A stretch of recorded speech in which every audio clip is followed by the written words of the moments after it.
الحمد للہ رب العالمین الصلاۃ والسلام علی خاتم النبیین اما بعد اعوذ باللہ من الشیطان الرجیم بسم اللہ الرحمن الرحیم لقد خلقنا الانسان فی احسن تقویم ثم رددناه اسفل السافلین وقال اللہ تعالی قد افلح من زکاها وقد خاب من دساها وقال اللہ تعالی ان فی ذلک لذکری لمن کان له قلب والقسم شہید صدق اللہ العلی العظیم وصدق رسول النبی الکریم۔ بزرگ اور دوستو، سب سے پہلے تو میں معذرت کروں گا، بس حالات ایسے ہو گئے اور کچھ رکاوٹیں بہت زیادہ کڑی تھیں جس کی وجہ سے ہم کافی لیٹ ہو گئے، آپ کو بھی کافی انتظار کرنا پڑا، لیکن بہرحال زندگی ایسی ہوتی ہے، اس میں رکاوٹیں تو آتی ہیں اور ان رکاوٹوں کو عبور کرنے میں ہی کام چلتا ہے آگے۔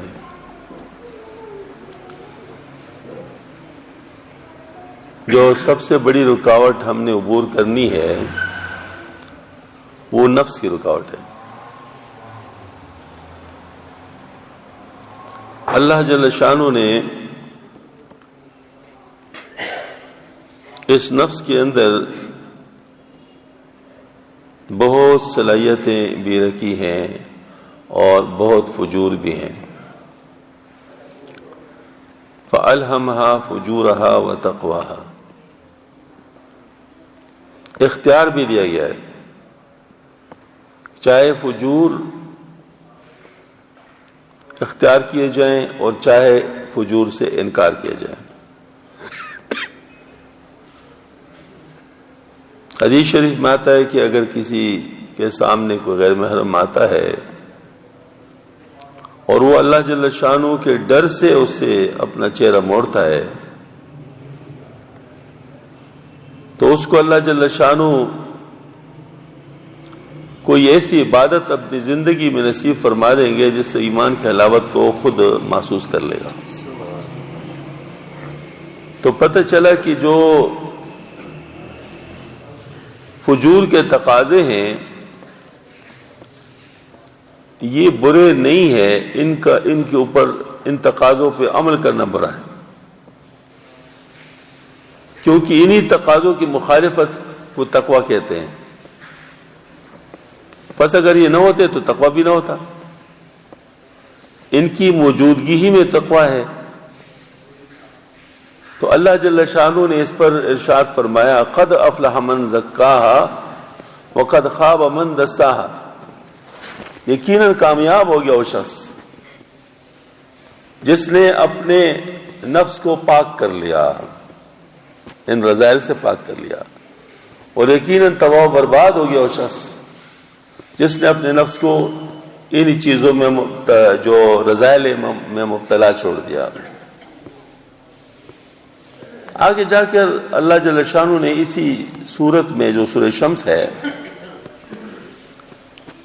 ایک مثال بھی بیان فرمائی ہے کہ جو نفس کے تقاضوں پہ چلتے ہیں ان کا انجام کیا ہوتا ہے۔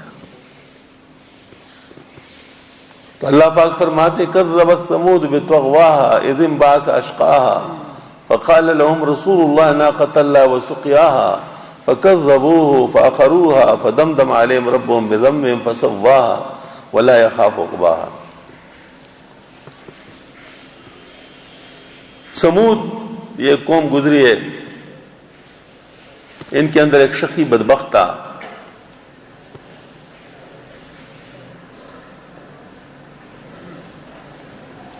حضرت صالح علیہ السلام کے معجزے کے طور پر اللہ جل شانہ نے ایک چٹان سے ایک اونٹنی برآمد کی تھی،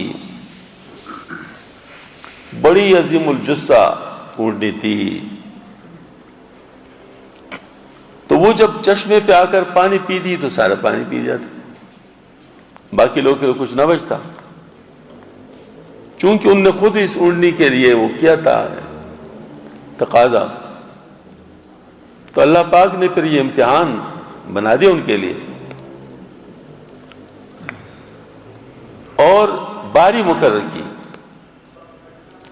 کہ فلاں دن اونٹنی پانی پیے گی، فلاں دن لوگ پانی بھریں گے۔ ایک فاحش عورت تھی، وہ جو بدبخت اور بدماش تھا، اس کا اس کے ساتھ تعلق تھا، ظاہر نفس کی مثال اللہ تعالیٰ دے رہے ہیں، اس کے ساتھ تعلق تھا۔ اس فاحشہ نے اس کی شرط لگا دی کہ میں تم سے تب گویا کہ بولوں گی یا تیری بات مانوں گی جب تک تو اس کو جب تو اس اونٹنی کو مار دے گا۔ تو جب اس نے اونٹنی کو مارنے کا ارادہ کیا تو صالح علیہ السلام نے اس کو روکا کہ یہ تو اللہ کا اونٹنی ہے، اس کو نہ مارو۔ تو اس بدبخت نے نہ بات نہیں مانی، اللہ کا حکم نہیں مانا پیغمبر کے ذریعے سے جو آیا تھا، اور نفس کی بات مانی، نفس کی بات مانی۔ چونکہ اس کے قوم نے اس کا ساتھ دیا تھا، لہذا پورے قوم کو تباہ و برباد کر دیا گیا۔ دمدم علیہم ربہم بذنبہم فسواہا ولا یخاف عقباہا، اللہ کو کوئی پرواہ نہیں اس کے بعد کیا ہوتا ہے۔ تو اس سے پتہ چلا کہ جو نفس ہے یہ اگر اس کی بات مانی جائے تو اس میں تباہی ہے، اور اگر نہ مانی جائے تو اس میں تقویٰ ہے،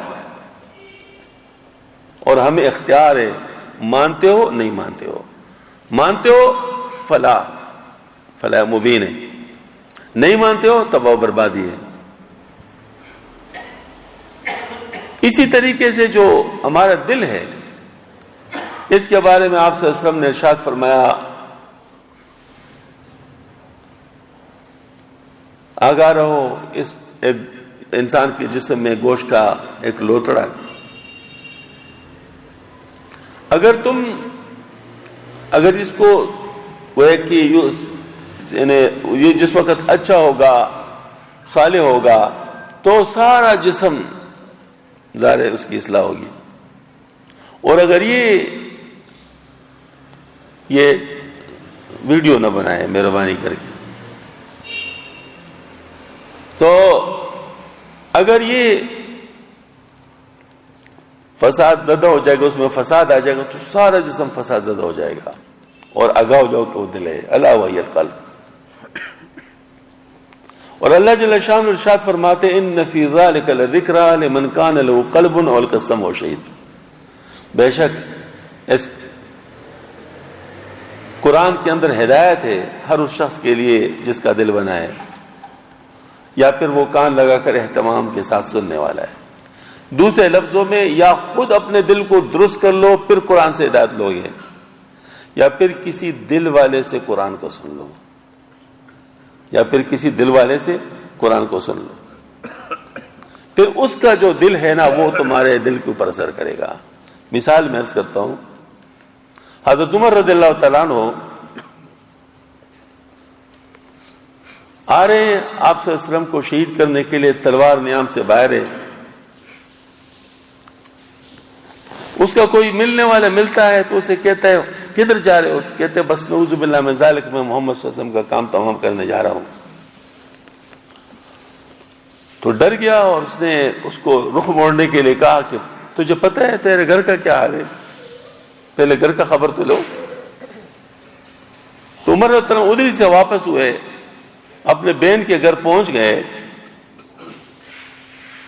دروازہ زور سے کٹکھٹایا، اندر حضرت عمر حضرت رضی اللہ عنہ کی بہنوئی اور ایک اور صحابی رضی اللہ تعالیٰ عنہ ہے، قرآن پاک پڑھ رہے ہیں ہم صحابی سے۔ وہ کٹکھٹانا ہی عمر رضی اللہ عنہ کا تھا، ان کو پتہ چل گیا، وہ بڑے گھبرا گئے، اس صحابی کو تو چھپا دیا، دروازہ ان کے لیے کھول دیا، وہ جیسے ہی اندر داخل ہوئے اپنی بہن کو مارنا شروع کر لیا۔ بہنوئی بچانے کے لیے آئے، بہنوئی کو بھی مارنا شروع کر لیا، دونوں کو لہولہان کر دیا۔ آخر وہ عمر رضی اللہ عنہ کی بہن تھی، اس نے کہا بھائی جتنا مار سکتے ہو مارو، ہماری جان لے سکتے ہو، ایمان ہمارے دل سے نہیں نکال سکتے، ہماری جان لے سکتے ہو، ایمان ہمارے دل سے نہیں نکال سکتے۔ یہ وہ دل کی آواز تھی جو پہنچ گئی دل میں. یہ میرے گھر یا پھر کان لگا کر اہتمام سے، وہ دل کی آواز تھی، پہنچ گئی دل میں. بس فوراً جیسے انسان ٹوٹ جاتا ہے، بیٹھ گیا، کہتے مجھے بھی وہ کلام سناؤ. تو اس وقت اس غیرت مند خاتون نے کہا کہ نہیں، تو ناپاک ہے، یہ ناپاکوں کو نہیں سنایا جاتا، تو جا کر پہلے سے غسل کر لے، پھر آ جا، پھر ہم سنائیں گے. اٹھے. یہ اہتمام ہے، یہ اہتمام ہے. تو اہتمام کر لیا، غسل کر لیا، اپنے آپ کو اس قابل بنا دیا کہ اب قرآن اس پر اثر کر لے. ہاں جی. تو جس وقت بیٹھ گیا تو قرآن پاک کی تلاوت جب شروع ہوئی تو آنکھوں سے ٹپ ٹپ آنسو بہنے لگے، اور فرمایا کہ مجھے بھی پہنچا دو آپ صلی اللہ علیہ وسلم کے پاس، میں بھی ایمان لانا چاہتا ہوں. اس وقت وہ صحابی باہر آئے، انہوں نے کہا اے عمر، تجھے خوشخبری ہو، شاید آپ صلی اللہ علیہ وسلم نے جو دعا فرمائی تھی کہ ایک عمر کے ذریعے سے اسلام کو تقویت دے، شاید وہ آپ کے حق میں قبول ہو گئی ہے. اور پھر تشریف لے گئے. ادھر صحابہ کرام آپ صلی اللہ علیہ وسلم کے ساتھ بیٹھے ہوئے ہیں. عمر رضی اللہ عنہ کو آتے جب دیکھا تو پریشان ہوئے. امیر حمزہ رضی اللہ عنہ بھی اس وقت مسلمان ہو چکے تھے. اس نے کہا آنے دو، اگر اچھے ارادے سے آیا ہے بہت اچھا، برے ارادے سے آئے تو اسی کے تلوار سے اس کے سر کو قلم کر دوں گا. اور جس وقت آیا تو آپ صلی اللہ علیہ وسلم نے اس کا قلم، وہ دامن زور سے جھٹکا. عمر کس ارادے سے آئے ہو؟ تو اس نے کہا ایمان لانے. تو بس صحابہ کرام نے تکبیر کا نعرہ بلند کر دیا اور عمر رضی اللہ عنہ مسلمان ہو گئے. تفصیل بڑی لمبی ہے، ظاہر اس کا موقع یہ نہیں ہے. مقصود یہ تھا کہ قرآن ہدایت کی کتاب ہے، لیکن جس کا دل بنا ہو اس کے لیے، جس کا دل بنا ہو اس کے. دل کس کا بنا ہے بتاتا ہوں. قرآن پاک میں آیا ہے الف لام میم ذالک الکتاب لا ریب فیہ، قرآن کا تعارف، اس میں کوئی شک نہیں. ھدی للمتقین، اس میں ڈرنے والوں کے لیے ہدایت ہے. کون ہے ڈرنے والے؟ الذین یؤمنون بالغیب ویقیمون الصلاۃ ومما رزقناہم ينفقون والذین یؤمنون بما انزل الیک وما انزل من قبلک وبالآخرۃ ھم یوقنون. وہ لوگ ہیں متقین جو غیب پر ایمان لاتے ہیں اور نماز قائم کرتے ہیں اور اللہ کے دیے ہوئے میں سے خرچ کرتے ہیں، اور جو تجھ پر وحی اتری ہے اس پر بھی ایمان لاتے ہیں، اور جو تجھ سے پہلے وحی اتری ہے اس پر بھی ایمان لاتے ہیں، اور آخرت پر یقین رکھتے ہیں. اولئک علی ھدی من ربہم واولئک ھم المفلحون. یہی وہ لوگ ہیں جو اپنے رب کی طرف سے ہدایت پر ہیں، یہی وہ لوگ ہیں جو کہ فلاح پائیں گے. اب ذرا غور فرمائیں، یہاں پر یؤمنون کا لفظ آیا ہے اور وبالآخرۃ ھم یوقنون تک یؤمنون کا ذکر چل رہا ہے. اس کے بعد وبالآخرۃ ھم یوقنون ہے. سبحان اللہ. یہاں بہت بڑا نقطہ ہے. ایمان اور یقین یہ دو چیزیں ہیں. ایمان کا تعلق دل سے ہے، ایمان کا تعلق دل کے ساتھ، کفر کا تعلق دل کے ساتھ، جذبات کا تعلق دل کے ساتھ، محبت کا تعلق دل کے ساتھ، نفرت کا تعلق دل کے ساتھ، اور یقین کا تعلق دماغ کے ساتھ، عقل کے ساتھ، عقل کے ساتھ. ایمان میں جز نہیں ہوتا، ایمان کل کا کل ہوتا ہے. یا ہوتا ہے یا نہیں ہوتا. کسی بھی جز سے انکار کر لو، پورے سے انکار ہے. اگر کوئی سارے پیغمبروں کو مانتا ہو، صرف موسیٰ علیہ السلام کو نہ مانتا ہو، کافر ہے. سارے کتابوں کو مانتا ہو، زبور سے انکار کر لے، کافر ہے. اور سارے پیغمبروں کو مانتے ہو، آپ سے ہم کو آخری نبی نہ مانتے ہو، پھر کافر ہے. اور اس طریقے سے ایمان کے کسی بھی شاخ سے انکار کر لے وہ کافر ہے. کیوں؟ ایمان کیا ہے؟ کل کا کل ہے یا بالکل نہیں ہے. صفر اور ایک، بائنری اس کو کہتے ہیں. جبکہ یقین جو ہے اس کا اجزاء ہو سکتے ہیں. ایک یقین ہے علم الیقین، ایک یقین ہے عین الیقین، ایک یقین ہے حق الیقین. علم الیقین وہ یقین ہے جس کا آپ کو علم حاصل ہے. مثلا آپ کو ملیریا کی بیماری کے بارے میں پتہ ہے، ملیریا کا بیماری ایسا ہوتا ہے، یہ علم الیقین ہے. آپ نے کسی ملیریا کی بیمار کو دیکھ لیا کہ اس کے ساتھ کیا کیا ہوتا ہے، یہ آپ کو عین الیقین حاصل ہو گیا. ملیریا بخار آپ کو خود ہو گیا، یہ آپ کو حق الیقین حاصل ہو گیا. تو یہ یقین کے مختلف درجات ہیں، یقین کے مختلف درجات ہیں. اور یقین کا تعلق عقل کے ساتھ ہے. حضرت شاہ ولی اللہ رحمۃ اللہ علیہ نے اس پر بہت لکھا ہے. اللہ تعالیٰ حضرت کے درجات بلند فرمائے. ایک کتاب ہے حضرت کا الطاف القدس عن معرفت النفس، یہ یہاں گجرانوالہ سے چھپی ہے. ہاں جی، یہ مولانا عبد الحمید سواتی صاحب رحمۃ اللہ علیہ انہوں نے اس کا ترجمہ کیا اور وہ چھاپی تھی.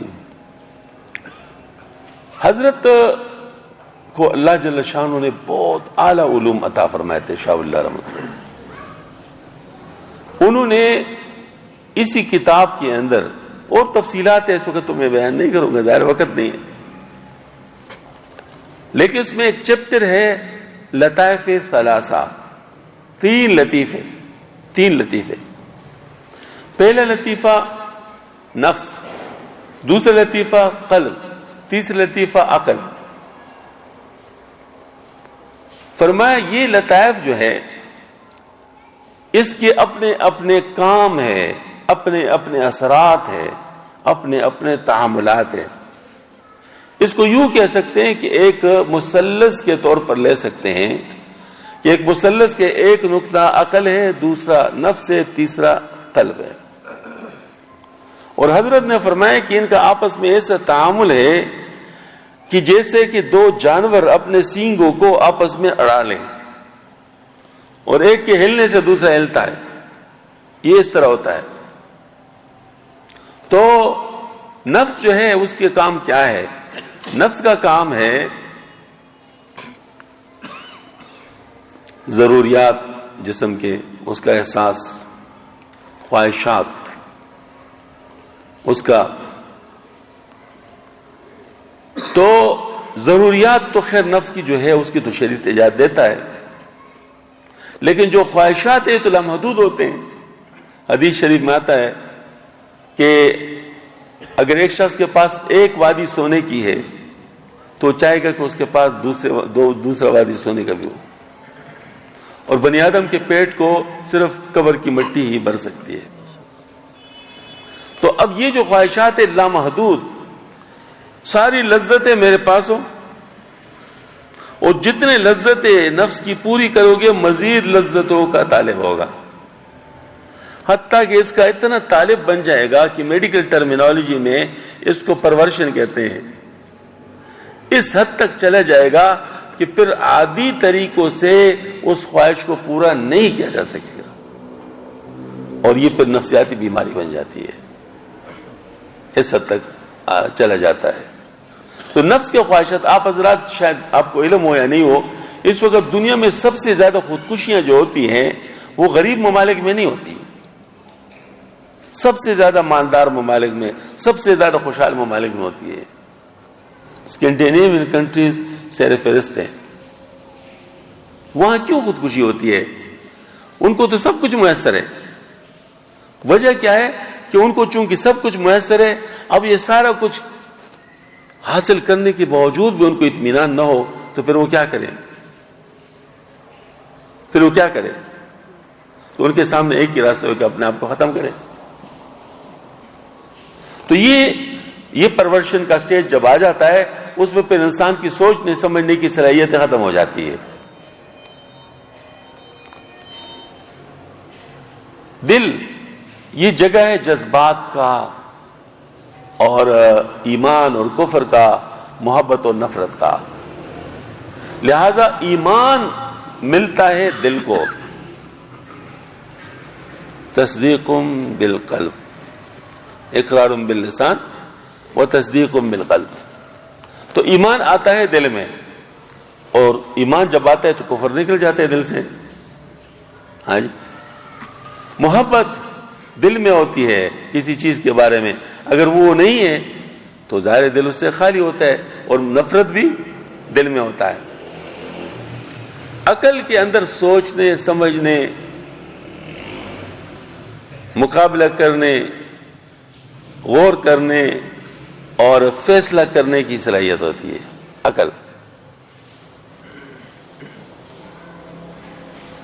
اس وجہ سے اگر ایک شخص کا نفس بہت زیادہ زوراور ہو اور وہ عقل کو قابو کر لے، جیسے فرض نے فرمایا کہ آپس میں بالکل اس طرح مقابلہ کر رہے ہوتے، اگر وہ عقل کو قابو میں کر لے تو عقل کی ساری سوچیں ان خواہشات کو پورا کرنے میں لگ جائیں گی، ساری سوچیں، سارے صلاحیتیں اس کی۔ اس آپ حضرات جانتے ہیں کہ جو ڈاکو لوگ ہوتے ہیں وہ کس چیز میں اپنا عقل استعمال کرتے ہیں؟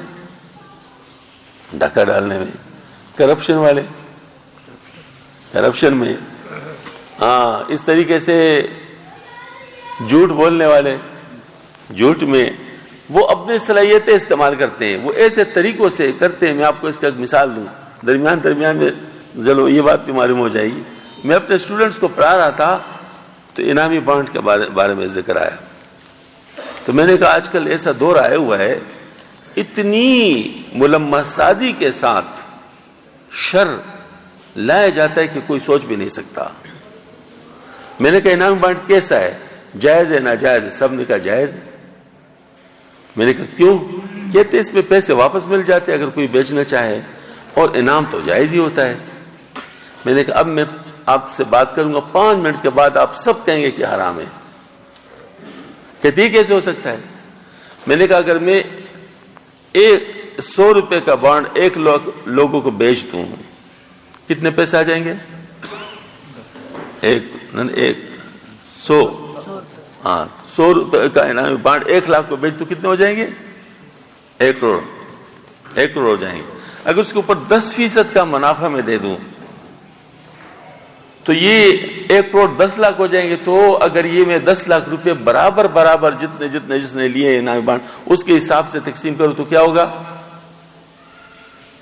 تو سب نے کہا سود۔ میں نے کہا اب میں اس طرح نہیں کرتا، میں یہ کرتا ہوں کہ جو 10 لاکھ ہے میں برابر تقسیم نہیں کرتا، بلکہ اس طرح کرتا ہوں کہ اس پہ قرآن اندازی کرتا ہوں۔ جس کا پہلا آیا اس کو 1 لاکھ، جس 3 آدمیوں کے جو دوسرے نمبر پہ آئے اس کو 20 ہزار، اور پھر اس طرح بڑھاتے جاؤ، اور 10 لاکھ میں اس میں تقسیم۔ یہ کیا ہو گیا؟ کہتے جوا۔ تو میں نے کہا انعام بانڈ کیا ہے؟ کہتے حرام۔ میں نے کہا کیوں حرام ہے؟ کہتے اس میں جوا بھی ہے، سود بھی ہے۔ اب بات سمجھ میں آ رہی ہے نہیں آ رہی؟ اب کتنے زبردست طریقے سے یہ چیز بنائی گئی ہے، سوچا جا سکتا ہے۔ ابھی ہمارے سامنے اسمبلی میں جو یعنی قانون پاس ہوا تھا، کس طریقے سے بنایا گیا تھا، ظالموں نے کتنا ذہن لڑایا تھا، کس طریقے سے کیا تھا، بینک بھی نہیں پڑھنے دی، سارے پارٹیوں کے لوگ موجود تھے، پتہ ہی نہیں چلا۔ کیا سارے پارٹی والے مقدمہ نبوت کے خلاف ہیں؟ بڑے اچھے لوگ درمیان میں موجود ہیں، پتہ ہی نہیں چلنے دیا۔ تو یہ آج کل کے دور کے ہیں، اس کو کہتے دجالیت، دجل، فریب، دجالیت۔ تو یہ جو بات میں عرض کر رہا ہوں کہ عقل اگر برائی کے لیے کوئی استعمال کرنا چاہے، نفس کے لیے بھی، کسی کو کسی کے ساتھ غلط محبت ہو جائے اس کے لیے استعمال کرنا چاہے تو بھی، تو وہاں قلب کے لیے استعمال ہوا۔ لیکن اگر میں اپنے نفس کی تربیت کر دوں اور اس کو میں، جیسے نفس مطمئنہ ہوتا ہے اس کو میں شریعت پر مطمئن کر دوں، شریعت پر مطمئن ہو جائے، پھر یہ عقل کو برائی کے لیے استعمال کرے گا؟ چلو وہ میدان تو فارغ ہو گیا۔ دنیا کی محبت، حب دنیا رأس کل خطیہ، دنیا کی محبت ساری خطاؤں کی جڑ ہے۔ اب دنیا کی محبت کو ختم کرنے کے لیے جو طریقہ ہے وہ یہ بات ہے کہ جیسے آپ کسی بوتل کو ہوا سے خالی کرنا چاہے تو کیا طریقہ ہوگا؟ کر سکتے ہیں؟ نہیں کر سکتے۔ اس کا آسان طریقہ اس کے اندر پانی ڈالو، پانی جب بھر جائے گا ہوا سے خالی ہو گیا۔ تو اسی طریقے سے آپ دنیا کی محبت کو ویسے نہیں نکال سکتے، اس کے لیے آپ کو اللہ کی محبت دل میں لانی پڑے گی۔ جب اللہ کی محبت آ جائے گی دنیا کی محبت نکل جائے گی، روشنی آ گئی اندھیرا چلا گیا۔ تو اللہ کی محبت کیسے لائی جائے گی؟ آپ صلی اللہ علیہ وسلم نے ارشاد فرمایا ہر چیز کے لیے صفائی کا آلہ ہوتا ہے، سقالہ ہوتا ہے، اور سقالۃ القلوب جو ہے وہ کیا ہے؟ ذکر اللہ ہے۔ بس اللہ کا ذکر اگر ہم اللہ کی محبت کی نیت سے کریں تو اس سے ہمارے دل کے اندر اللہ کی محبت آئے گی، اور جب اللہ کی محبت آئے گی تو دنیا کی محبت نکل جائے گی۔ یہ جو ہمارے اکابر حضرات نے ہمیں ذکر سکھایا ہے، لا الہ الا اللہ، لا الہ الا اللہ، اس کا ایک معنی تو اصل معنی تو یہ کہ نہیں کوئی معبود مگر اللہ، لیکن تربیت کے لیے اس کے اور معنی بھی لیے جاتے ہیں۔ وہ کیسے؟ لا الہ الا اللہ، لا الہ کے ساتھ دنیا کی محبت نکل رہی ہے، الا اللہ کے ساتھ اللہ کی محبت آ رہی ہے، نفی اس بات کا ذکر۔ ہاں جی، تو یہ اس طریقے سے جب ہم یہ ذکر کریں گے تو اس ذکر سے ہمارے دل پہ اثر ہوگا، اور آہستہ آہستہ دل سے دنیا کی محبت نکلتی جائے گی اور اللہ کی محبت آ جائے گی۔ ہمارے شیخ مولانا اشرف صاحب رحمۃ اللہ علیہ، شاہ عبدالعزیز دواجو رحمۃ اللہ علیہ کی خدمت میں جب گئے، حضرت جولی طبیعت کہتے، گپ شپ میں بہت ساری چیزیں سکھاتے تھے۔ تو حضرت سے فرمایا باہر جا کر دیکھو کچھ ہو رہا ہے۔ باہر حضرت چلے گئے، کچھ پتہ نہیں چلا۔ جی حضرت پتہ نہیں چلا، نہیں کچھ ہو رہا ہے، جاؤ پھر دوبارہ دیکھو۔ اس طرح 3 دفعہ 4 دفعہ چکر لگائے تو آخر میں حضرت کو ایک پتھر نظر آیا کہ اس کے اوپر پانی ٹپک رہا ہے، اور اس پانی کے ٹپک نے پتھر میں سوراخ کیا ہوا ہے۔ تو حضرت چلے گئے کہ شاید یہی بات ہے۔ انہوں نے کہا حضرت یہ چیز تو نہیں ہے۔ فرمایا ہاں ہے، لیکن کیا سمجھے؟ تو انہوں نے کہا حضرت آپ ہی سمجھا دیں۔ فرمایا دیکھو جتنا پانی اس کے اوپر گرا ہے اتنے عرصے میں، اگر آپ اکٹھا کر کے اس پتھر کے اوپر ڈالیں تو اس پتھر کو کچھ نہیں ہونا، لیکن دیکھو یہ پتھر کے اوپر یہ پانی کا قطرہ جو ٹپک رہا تھا مسلسل، اس نے اس میں سوراخ کر دیا۔ تو فرمایا ہم جو معمولات روزانہ کرتے ہیں نا ذکر کے، اگر سارا ایک ہی دن کر لو تو اس کو کچھ نہیں ہوگا، لیکن اگر آپ جتنا معمول آپ کو دیا ہے اس کو آپ روزانہ کرتے جائیں، یہ آپ کے دل میں اللہ کی محبت کو بھر دے گا۔ اس طریقے سے یہ جو عقل ہے اس کے بارے میں بھی اللہ پاک فرماتے ہیں ان فی خلق السماوات والارض واختلاف اللیل والنہار لآیات للالباب۔ نماز کتنے بجے؟ تو اذان 7 اذان دے دو، اعلان کر دیں، ٹھیک ہے۔ فرما رہے ہیں کہ نماز 7:30 بجے کر لیتے ہیں۔ تو بہرحال میں عرض کر رہا تھا کہ اس عقل کے بارے میں اللہ پاک فرماتے ان فی خلق السماوات والارض واختلاف اللیل والنہار لآیات لأولی الالباب الذین یذکرون اللہ قیاما وقعودا وعلی جنوبہم ویتفکرون فی خلق السماوات والارض ربنا ما خلقت ھذا باطلا سبحانک فقنا عذاب النار۔ بے شک کائنات کے تخلیق میں اور دنوں کے الٹ پیر میں عقل مندوں کے لیے نشانی ہے۔ کیا فرمایا؟ عقل مندوں کے لیے نشانی ہے۔ الذین جب فوراً آ جاتے ہیں تو اس کی تشریح ہوتی ہے۔ وہ عقل مند کون لوگ ہیں؟ الذین یذکرون اللہ قیاما وقعودا وعلی جنوبہم، یہ وہ لوگ عقل مند ہے جو کھڑے بیٹھے لیٹے ہر حال میں اللہ پاک کو یاد کرنے والے ہیں۔ ویتفکرون فی خلق السماوات والارض، اور غور کرتے ہیں کائنات کے تخلیق میں۔ نتیجہ برآمد ہوتا ہے ربنا ما خلقت ھذا باطلا، اے رب ہمارے تو نے ان تمام چیزوں کو بے فائدہ نہیں پیدا کیا۔ سبحانک تو پاک ہے، فقنا عذاب النار، بس اب عذاب جہنم سے نجات عطا فرما۔ اب ذرا غور فرمائیں، اس آیت کریمہ میں عقل مندوں کی تشریح ہو گئی، مطلب وہ ایک تعریف ہو گئی، اور وہ یہ ہے کہ وہ کڑے بیٹے لیٹے ہر حال میں اللہ کو یاد کرنے والے ہیں اور کائنات کی تخلیق میں فکر کرنے والے ہیں۔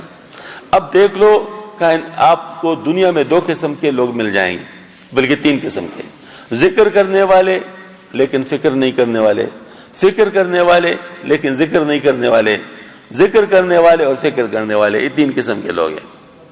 جو صرف ذکر کرتے اور فکر نہیں کرتے تو ان کے دل میں اللہ کی محبت تو آ جاتی ہے، لیکن بہت ساری چیزیں ان کے اوپر منکشف نہیں ہوتی جس کا تعلق فکر کے ساتھ ہے۔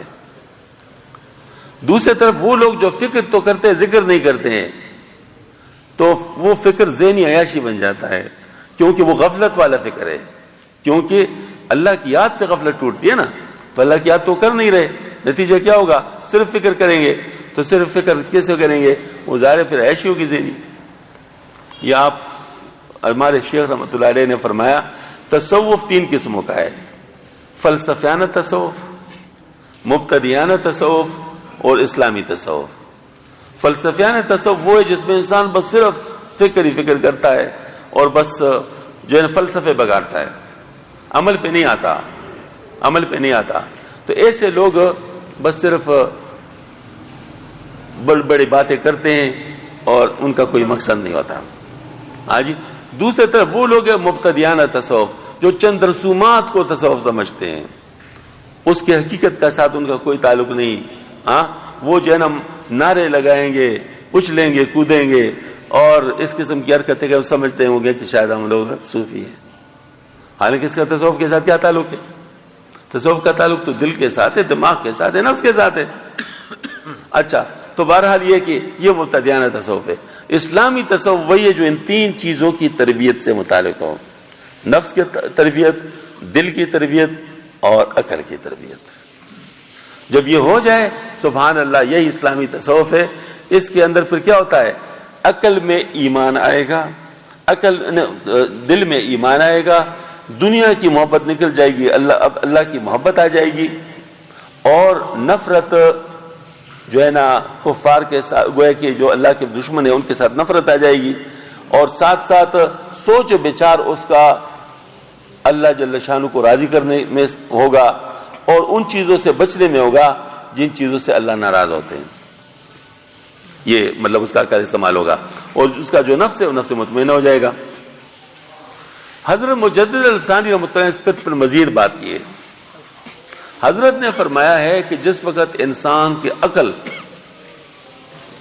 جس وقت انسان کا دل مجذوب ہو جاتا ہے، جذب اس کو حاصل ہو جاتا ہے، تو پھر یہ شخص مقام قلب میں آ جاتا ہے۔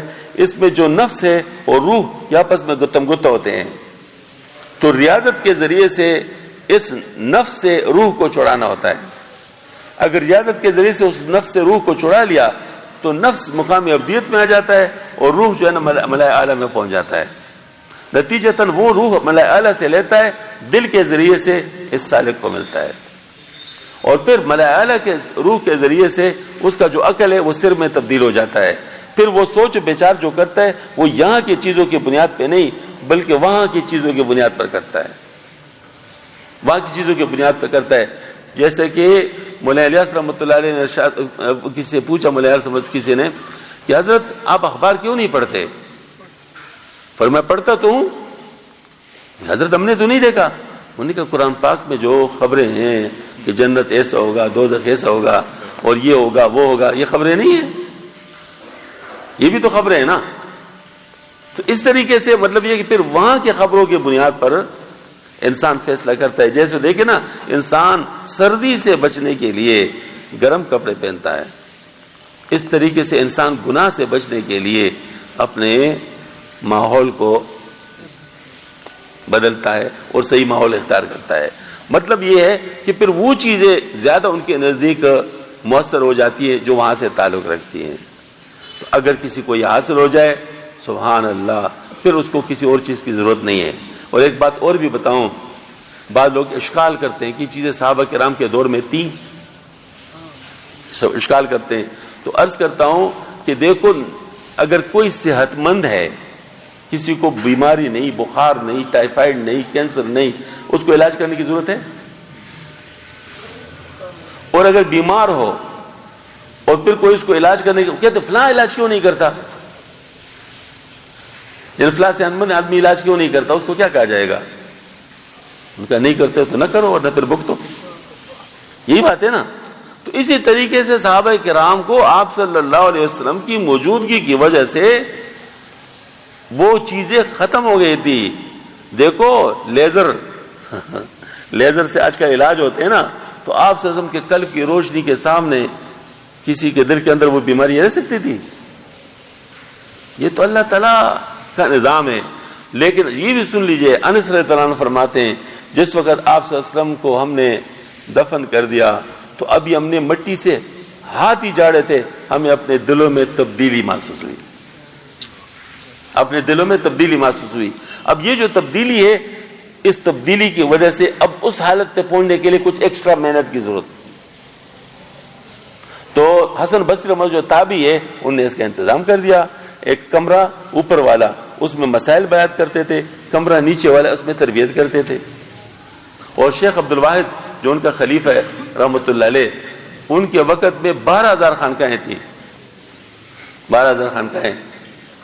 آج کل پورے دنیا میں شاید 12,000 خانقاہیں صحیح نہیں ہوں گی، صحیح خانقاہیں جن کو میں کہتا ہوں شاید پوری دنیا میں نہیں ہوگی۔ تو کیا خیال، اس وقت حالات اچھے تھے؟ اس وقت 12,000 خانقاہوں کی ضرورت تھی، اس وقت خانقاہوں کی ضرورت نہیں ہے، کیونکہ ہم تو سب پاک ہے نا، ہمیں تو کسی چیز کی ضرورت نہیں، دل بھی پاک ہے، عقل بھی ٹھیک ہے، اور ہمارا نفس بھی پاک ہے، ہمیں خانقاہ کی کیا ضرورت ہے؟ ہم تو وہ لوگ ہیں کہ صبر کے معنی سیکھ لیتے ہیں اور کہتے ہیں صبر حاصل ہو گیا، شکر کے معنی سیکھ لیتے ہیں، شکر حاصل ہو گیا، اخلاص کے معنی سیکھ لے، اخلاص حاصل ہو گیا۔ کیا ایسی چیز ہے؟ اگر ایسی چیز ہے، ٹی وی کی بیماری کے سارے علامات میں نے سیکھ لے، ٹی وی ٹھیک ہو گئی،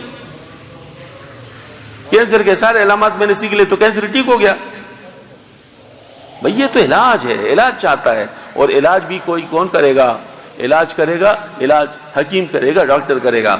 تو اس کے بھی ڈاکٹر ہوتے ہیں، ان ڈاکٹروں کے پاس جانا ہوتا ہے۔ اس میں بات ختم کرتا ہوں، ان ڈاکٹروں کے پاس بھی جانا ہوتا ہے۔ ان ڈاکٹروں کے بارے میں ذرا نشانیاں معلوم کر لو، کیوں آج کل نمبر 2 بہت ہے، ہر چیز میں نمبر 2 ہے۔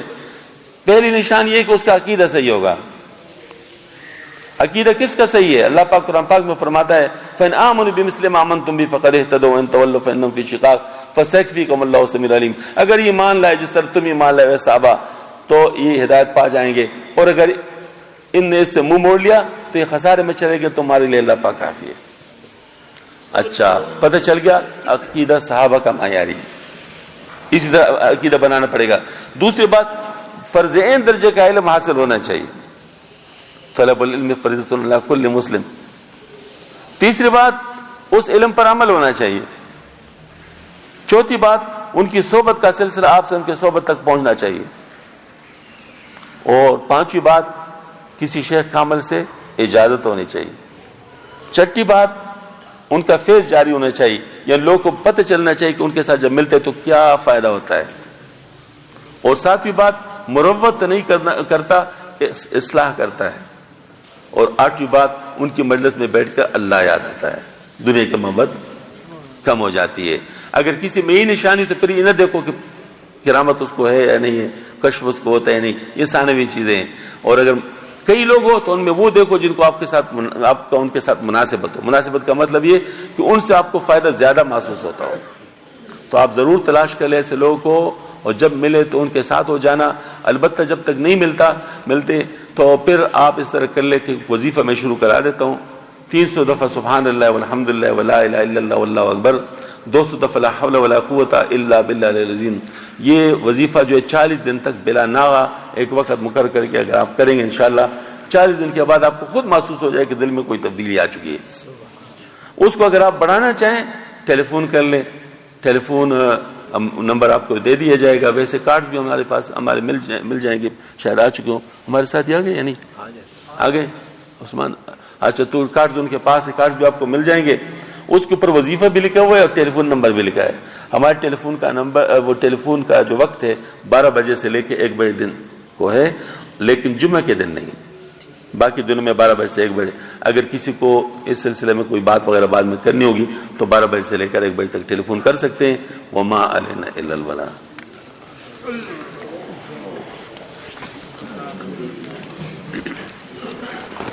انشاءاللہ نماز 7:30 بجے. وعلیکم السلام. بیٹھے رہتے تشریف عزیز جان اور جی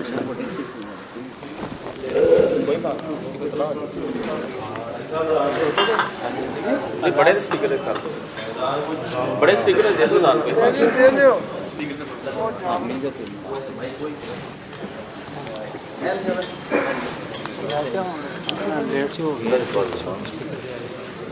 اذان دے دیں آپ دے دیو. واٹس ایپ اذان تھے کو دے دیتے چھوٹے ہی دے دو.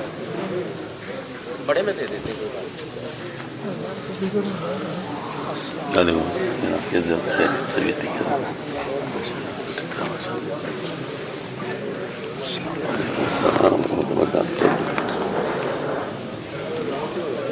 ٹائم ہو گیا نماز دی باری کوئی ٹائم نہیں. 15 منٹ.